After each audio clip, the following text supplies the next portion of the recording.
Tu es au courant que cet appel est enregistré et sera diffusé sur mon site Spike Séduction. Je le suis. Et j'en profite pour dire à nos auditeurs que s'ils trouvent ces phone coaching intéressants, qu'ils s'abonnent à notre chaîne YouTube et qu'ils leur donnent un petit pouce levé, un petit like. Allons-y. Alors, si je t'appelle aujourd'hui Stéphane, c'est parce que j'ai rencontré dimanche dernier une jeune femme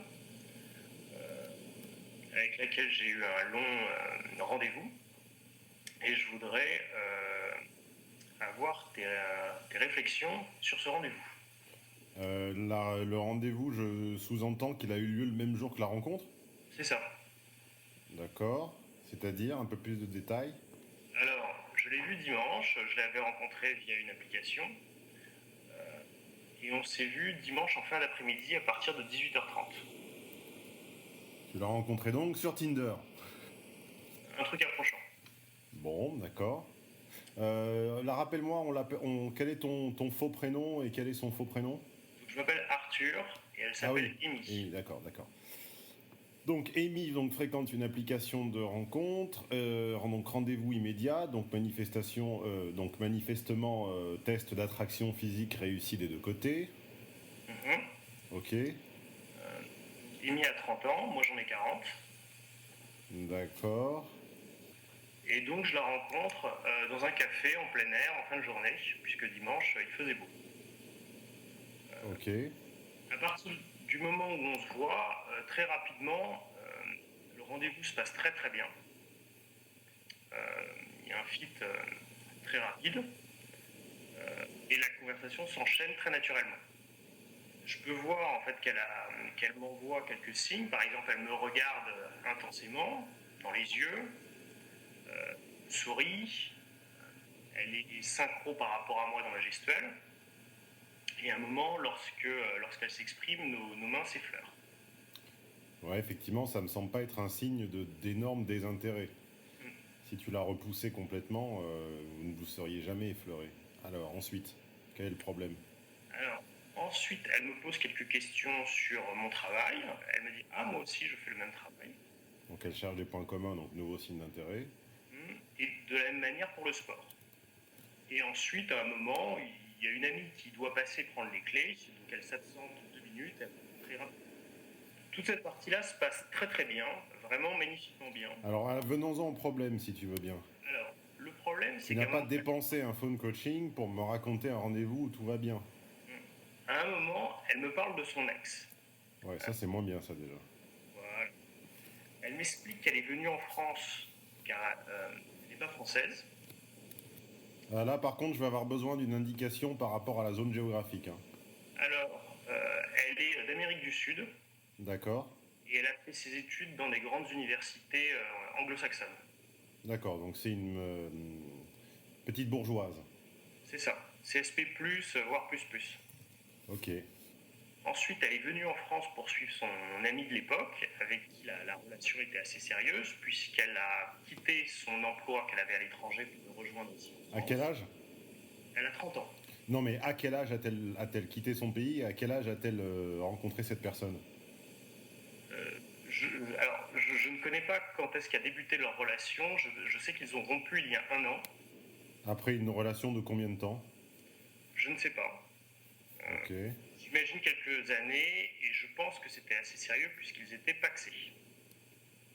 Ok. Et donc? Donc, elle m'en parle pas mal, même si j'essaye à un moment de ne pas, de changer un peu de conversation. C'est toi qui est arrivé sur ce sujet piégeux? Je pense que c'est elle qui est venue là-dessus. Ouais, t'aurais dû essayer de l'en dissuader ou de l'en empêcher, mais bon, maintenant c'est trop tard. Ouais. Et donc? Alors, la conversation dure assez longtemps, puisqu'on est dans ce bar en plein air de 18h30 à 22h30. Et elle me glisse pendant la conversation qu'elle avait fait un peu des photos, bref. Alors, ensuite, à un moment, ça fait plusieurs heures qu'on est assis, on se lève et on va dans un autre bar qui se trouve en face. On est plutôt à l'aise l'un avec l'autre. Et au moment où on est, on va dire, accoudés tous les deux au bar, je lui mets la main sur le bas du dos en essayant de la rapprocher de moi. là, je la rapproche de moi, mais je n'arrive pas à la coller tout contre moi, puisque je sens qu'à une distance de peut-être 2-3 centimètres, elle bloque. Ouais. Néanmoins, à ce moment-là, j'essaie de l'embrasser, puisqu'on est on est très près l'un de l'autre, et là-dessus, elle me dit non. On sent qu'elle est entre hésitante entre les deux. Donc bon. En même temps, premier rendez-vous le jour de la rencontre. Bon, je sais que c'est la tendance et que c'est la mode, etc. Mais c'est quand même relativement rapide, donc je suis pas extrêmement surpris non plus pour l'instant. Viens-en au problème. Tu m'as pas appelé parce qu'une fille a refusé de se laisser embrasser. Je pense qu'il y a autre chose. Alors, ensuite, elle n'a connu qu'un seul garçon depuis 1 an. Ce garçon l'a trompée. Bon. Oula, ça commence à faire beaucoup de sérieux pour un premier rendez-vous. Hein. Vous n'êtes pas censé te parler de ça au premier rendez-vous. T'es pas censé savoir qu'elle a été trompée, etc., etc. Ça, tu t'es laissé entraîner sur des sujets trop sérieux là, dont tu vas bien peiner pour te débarrasser maintenant. Okay. Ensuite, je la raccompagne à pied. Donc on reste tous les deux pas loin de l'autre. À un moment, il s'avère que je m'intéresse à un truc, donc elle est à côté de moi, j'essaie de la réembrasser, rebelote, et là, elle tombe en pleurs. Oh là là là là là. Alors, allons-y. Quelle est l'explication derrière ? Là-dessus, on s'assoit, et elle m'explique qu'elle est très fragile, qu'elle essaye de donner bonne figure dans son travail, et qu'elle est fragile, et que les choses sont compliquées puisqu'elle est loin de ses amis d'époque et loin de sa famille. Elle a prononcé le mot compliqué ? Ou c'est toi qui as résumé en employant le mot compliqué ? Allô ? Je sais plus. Essaie de te souvenir si elle a vraiment dit compliqué. Je sais plus. Je pense que c'est elle, mais j'en suis pas certain. Si elle a dit compliqué, elle en aime un autre. Hein. Ça, c'est du langage des femmes, école maternelle. Ok. Ouais, compliqué égale, il y a quelqu'un d'autre dans son cœur et tu es en... Alors, quel est ton niveau par rapport à mes séminaires ? Est-ce que tu en as suivi et si oui, lesquels ? Très peu. Eh ben, t'aurais dû parce que ça t'aurait d'abord aidé à décoder ça. C'est du langage des femmes, niveau matin. Compliqué égale, il y a quelqu'un d'autre qui est devant toi. Et pour comprendre ça également, il faut suivre le séminaire 100 jours. Il y a manifestement une petite compétition là pour s'octroyer ses faveurs et t'es pas en finale. T'es en demi, en quart, en huitième. Il y a du monde devant et c'est ça qui est caché derrière ce c'est compliqué. Et donc ensuite, qu'est-ce qui s'est-il passé ? Donc là-dessus, je reste à côté d'elle en ayant ma main sur le bas de son dos. Ensuite, on continue à marcher. À un moment, on prend un peu des photos le long des monuments. Ensuite, ensuite, à un moment, nos chemins peuvent se séparer, mais je lui dis, écoute, ma voiture est là-bas, donc elle me suit. Je la ramène chez elle avec ma voiture. Là, je me gare en bas de chez elle, et alors qu'elle aurait pu sortir et dire merci et s'en aller, on reste un peu au silence pendant un quart d'heure, regarder les photos, un peu papoter, et là, elle se met tout près de moi. Et ensuite, il est temps de se dire au revoir. Je me mets au fond de mon fauteuil, elle est un peu hésitante, et elle vient juste poser ses lèvres sur les miennes, sans roulage de galoche. Ensuite sort de la voiture, me réembrasse depuis dehors, et ensuite s'en va. Alors, quelle est ta question ? Alors, ma question est, qu'est-ce que ça sent ? 2, est-ce que... et ensuite, quelles sont les choses à éviter ? Quel est son secret agenda ? Alors, lorsqu'elle était assise, je ne sais pas si ça répond à ta question, mais elle m'a dit qu'elle menait une vie très, entre guillemets, austère, où elle ne faisait que travailler et sortir avec ses amis. Mais ça, c'est la vie de 90% des gens, mon petit bout de chou.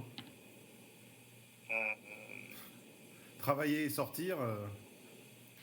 oui, j'ai l'impression ce qu'elle sous-entendait par là, c'est que c'était une vie avec peu de rencontres amoureuses. J'ai l'impression que c'était ça qu'elle voulait communiquer en disant ça.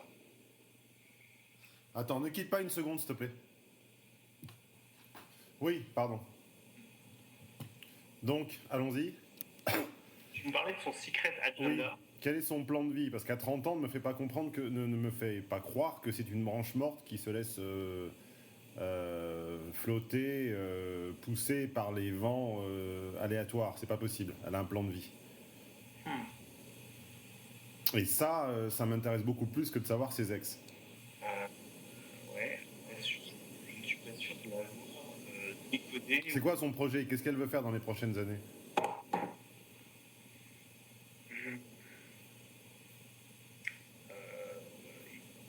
Là, j'ai pas l'info. Rapproche-toi un petit peu du micro, s'il te plaît, on t'entend mal. Je suis un peu sec.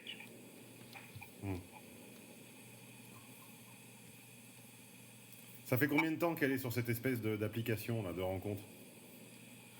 Elle me dit que ça fait peu de temps et que je suis le premier garçon qu'elle rencontre. Bah oui, bah forcément, oui, évidemment. Oui. Ça c'est comme quand tu visites un appartement en vente ou en location, ça fait toujours peu de temps qu'il y est, bien sûr. Oui. Bon, et bah écoute, le problème c'est qu'il te manque toutes les informations importantes en fait. Ouais. T'as beaucoup d'informations dont on n'a rien à foutre. Ok. Mais t'as pas les informations qui seraient importantes. Ok. Bon. Donc avec ces données-là, bien malin, celui qui est à ma place pourrait lire dans une boule de cristal et savoir ce qu'il en est. D'accord. Je vois une personne, pour être factuel, qui soi-disant découvre un site et prend des rendez-vous le jour même, ce qui m'étonne déjà un petit peu. Mais bon, il devait y avoir une attraction physique de base. M'étonnerait pas que Théorie des camemberts, CF, dernier séminaire logique des femmes, tu ressembles un petit peu aux ex, ce qui permettrait d'expliquer ce mélange d'attraction soudaine et en même temps de léger mal-être et de malaise au moment de te prendre dans ses bras et de se laisser embrasser ou de t'embrasser, puisqu'évidemment avec une personne qui ressemble à un ou une ex, on est à la fois attiré et repoussé en même temps, donc ce qui permettrait peut-être de lever ce paradoxe. Mais à part te dire ça, je ne peux pas lire dans le cristal, et encore moins dans l'air ou dans le vent, et je n'ai aucune idée de ce que cette personne peut vouloir. Ce qui serait intéressant, ça serait d'arriver à comprendre son secret agenda, mais je n'ai pas d'éléments pour y arriver en fait. Donc n'ayant pas d'éléments pour y arriver, je ne peux te dire que des généralités, mais raconte-moi ou rappelle-moi à nouveau l'issue du rendez-vous, là, après les baisers dans la voiture, ça s'est fini comment? Ensuite, elle est partie. Il y a eu une vague projection de l'un ou de l'autre sur un prochain rendez-vous? Non.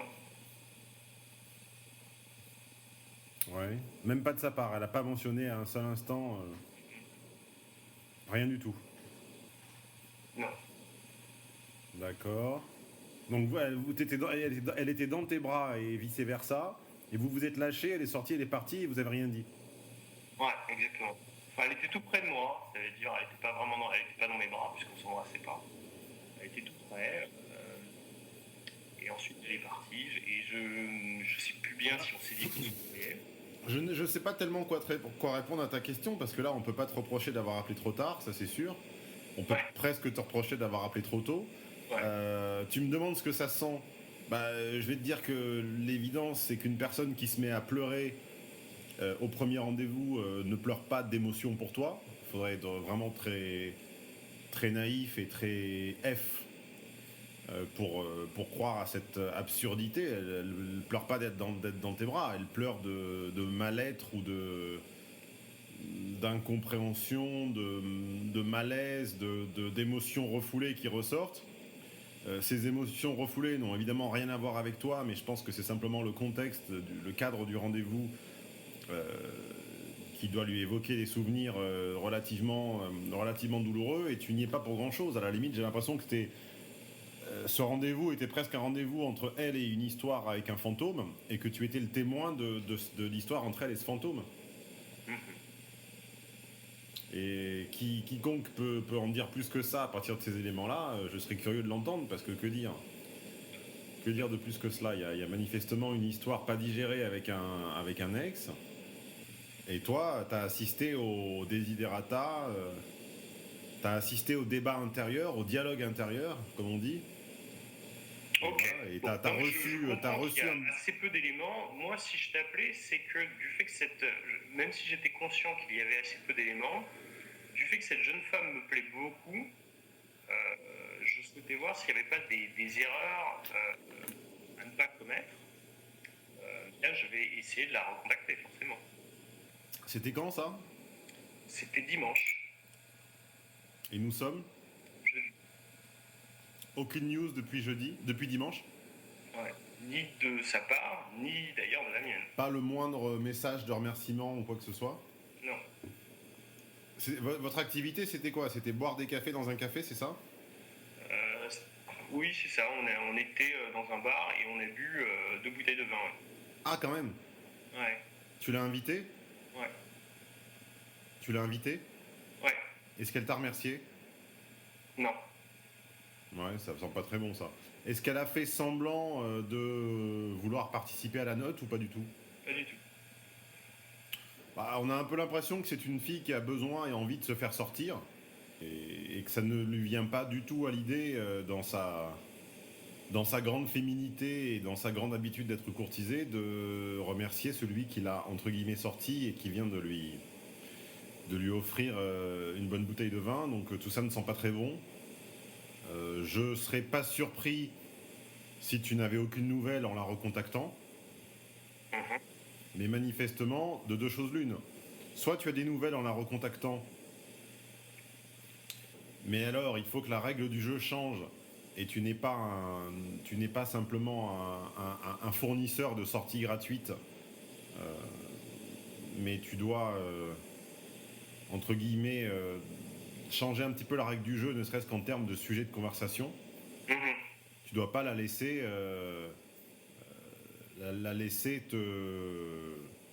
on va dire, tu deviens un peu son psy gratuit, là. C'est-à-dire que tu joues le rôle du psy et tu payes en plus, quoi. Je suis tout à fait d'accord. Donc soit la règle du jeu change et c'est à toi de la changer, soit tu vas te retrouver, tu vas te transformer, si ça n'est pas déjà le cas, en psy gratuit. Mais de toute façon, dans les deux cas, j'ai l'impression qu'il y a un intérêt qui est largement supérieur de ton côté que du sien. La preuve en est que tu investis comme dans un phone coaching pour une personne que tu n'as vue qu'une fois, ce qui veut dire qu'elle t'a fait très forte impression. Absolument. Tu vas pas prendre à moins que tu roules sur l'or, tu vas pas prendre un phone coaching pour chaque fille que tu rencontres dans ta vie. Donc ce qui veut dire que j'ai l'impression que son physique te plaît, et qu'en plus son petit côté animal blessé a dû faire des ravages. Et tout ça m'a l'air assez mal parti pour toi, en fait, et assez bien parti pour elle. Elle sait qu'elle te tient, en se refusant puis en t'embrassant à la fin. Il y a un petit côté pitié, c'est-à-dire qu'il y a un petit côté je te donne un baiser pour te remercier de la bouteille de vin et que tu m'en veuilles pas trop. Tout ça est un enchaînement d'actions finalement assez banales et assez classiques, mais qui me plaît pas. Qu'elle pleure 3 ou 6 mois après à cause d'une dispute, ça me choque pas. Qu'elle pleure au bout de 30 minutes ou 60 minutes après t'avoir rencontré, tu vois, c'est toute une question de timing, d'ordre et de rythme. C'est pas le fait qu'elle pleure qui me dérange, c'est le fait que ça vienne aussi tôt et dans un contexte hors contexte. Et ton niveau d'intérêt à toi personnel me paraît quand même bien plus élevé que ce qu'il ne devrait être, et en tout cas que le sien. Donc tout ce que je peux te dire, c'est à la limite, arrêtons là aujourd'hui, puisque de toute façon il n'y a rien d'autre à dire. Recontacte-la en proposant autre chose, puisque de toute façon, si je te dis ne la recontacte pas, tu m'écouteras pas, donc ce conseil n'aurait aucun intérêt. Tu vas la recontacter pour en avoir le cœur net. Donc arrêtons là aujourd'hui. J'ai pas d'autres éléments me permettant d'élaborer quoi que ce soit à part des élucubrations de liseurs d'avenir, ce que je ne suis pas. Donc arrêtons là aujourd'hui, contacte-la et voyons après. D'accord. mais d'avis que contact. je parie symboliquement quelque chose de symbolique. De deuxième rendez-vous, il n'y aura pas. Okay. Donc recontacte-la, envoie une proposition relativement neutre de second rendez-vous et tiens-moi au courant. Et de toute façon, je vais te dire une chose, si t'as pas une réponse dans les 2 heures, ça sera non. Ok. Donc voilà, tu la recontactes via l'application, ou via mail, ou via je sais pas quoi. Et si t'as pas de réponse dans les 2 heures, 2 heures et demie, ça sera non. Et dans tous les cas, tu me tiens au courant. Ok, très bien. À plus. Ciao. Merci. Au revoir. Arthur, rebonjour. Ouais. Nous sommes le lendemain du phone coaching que les auditeurs viennent d'entendre. Bon, moi je connais malheureusement ou heureusement la fin de l'histoire puisque tu m'as envoyé un petit mail, mais comme eux ne la connaissent pas, est-ce que tu peux nous dire si j'ai eu raison et factuellement, logistiquement, bêtement, qu'est-ce que tu as essayé de faire et qu'est-ce qui s'est passé? Alors, effectivement, ton intuition était plutôt la bonne, puisque suite à ce phone coaching, j'ai donc envoyé un SMS. Pas de réponse. J'en ai renvoyé un autre plus tard dans la soirée et pas de réponse. Plutôt la bonne ou exactement la bonne? Exactement la bonne. Tu peux nous dire en substance ce que tu as écrit? Disons que le premier SMS était plutôt de style un peu, on va dire, badin, en disant pour reprendre des nouvelles suite à cette soirée. Et ensuite, le deuxième SMS en fin de soirée en disant tiens, pas de nouvelles. Je te rappelle que j'avais dit que si dans les 2 heures qui suivent, tu n'as pas de réponse, c'est qu'il n'y en aura jamais. D'accord? Voilà. Et écoute, je suis un peu désolé d'avoir eu raison, mais bon, j'ai très très souvent raison dans ce genre de circonstances. Est-ce qu'un élément ou des éléments nouveaux te sont revenus a posteriori qui pourraient expliquer malheureusement cette intuition malheureuse qui s'est confirmée? Non. Disons que je ne peux que constater un immense décalage entre la perception qu'on peut avoir d'une soirée relativement délicieuse avec une personne, avec qui on pense à qui ça peut fitter, et la réalité. Tu m'as dit un autre détail dans ton email par rapport à l'application. Ouais, alors disons que effectivement je suis retourné sur l'application et j'ai vu qu'elle s'est désinscrite. Et donc je ne sais pas comment attribuer cette désinscription. La manière que j'ai de l'interpréter moi, c'est une sorte de déception qu'a la personne sur ce type de rencontre, et du moins sur cette application. Là-dessus, je ne sais pas quelle est ton opinion. Mon opinion, c'est d'abord de me garder d'avoir une opinion trop précise sur les motivations de cette personne que je ne connais pas, que nous ne connaissons pas, que toi non plus tu ne connais pas. Et moi dont je n'ai vu que la photo, et même si c'est absolument pas mon genre, elle est effectivement mignonne et féminine, et donc je ne doute pas qu'elle ait des propositions.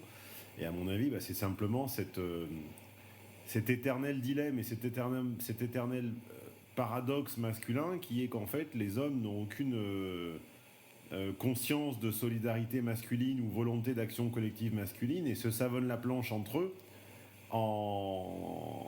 simplement j'allais dire en anglais en overwhelmant ou en français en faisant en sorte que les filles comme elle débordent de sollicitations. Et je pense simplement qu'elle a elle-même dû être surprise de déborder autant de sollicitations sur cette application.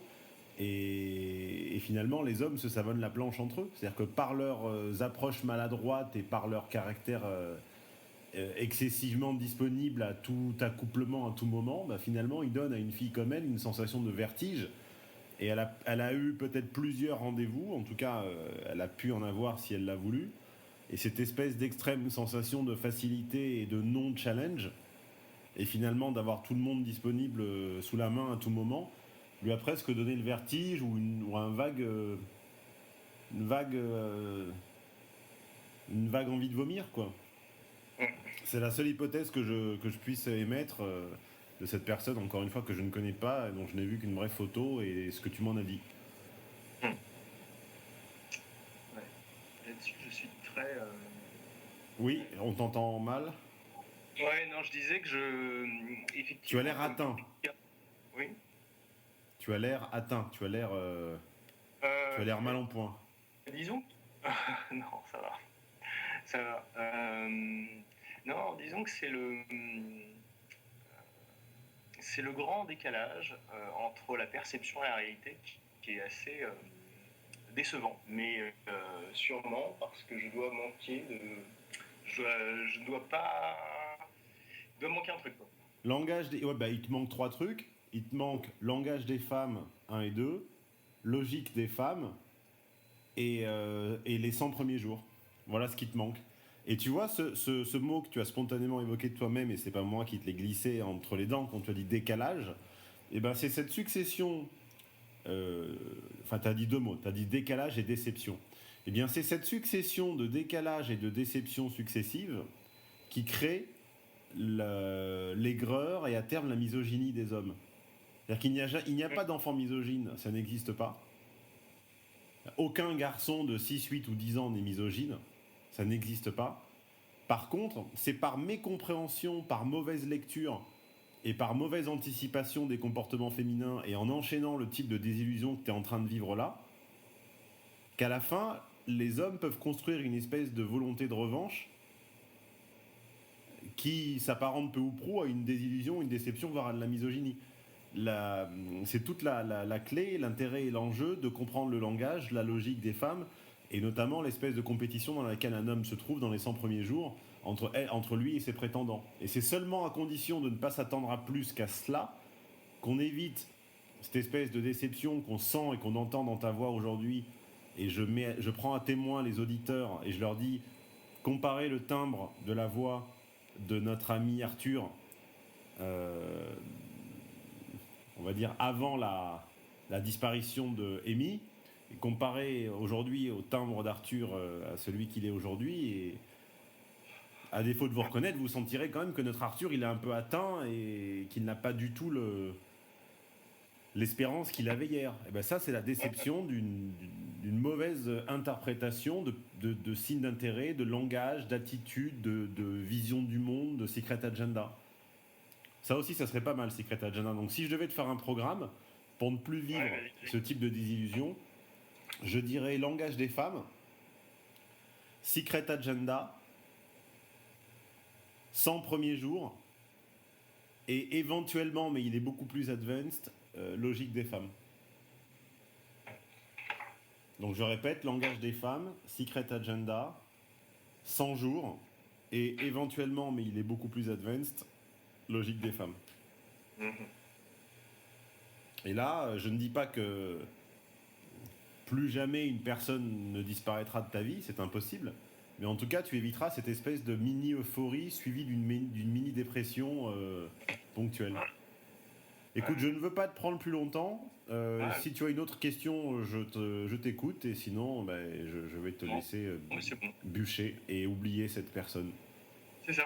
Et voyons encore une fois à quel point une fille, une femme, enfin en tout cas F, relativement pure, n'a que faire des demandes masculines de justifier ou d'expliquer son comportement. C'est-à-dire que qu'elle ne donne pas suite à ta proposition de la revoir, c'est son droit, et tu ne peux pas la juger pour cela, lui en vouloir ou l'imposer. T'es d'accord ?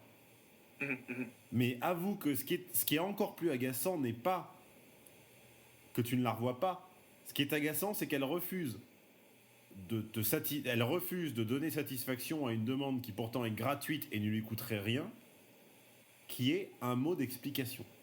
Ouais, non, ça en termes de... Ça c'était assez choquant, mais bon, c'est comme ça, mais moralement c'est effectivement assez choquant. Ouais. Mais, est-ce que tu es d'accord avec moi que tu es presque plus énervé de ne pas avoir l'explication que de ne pas la revoir?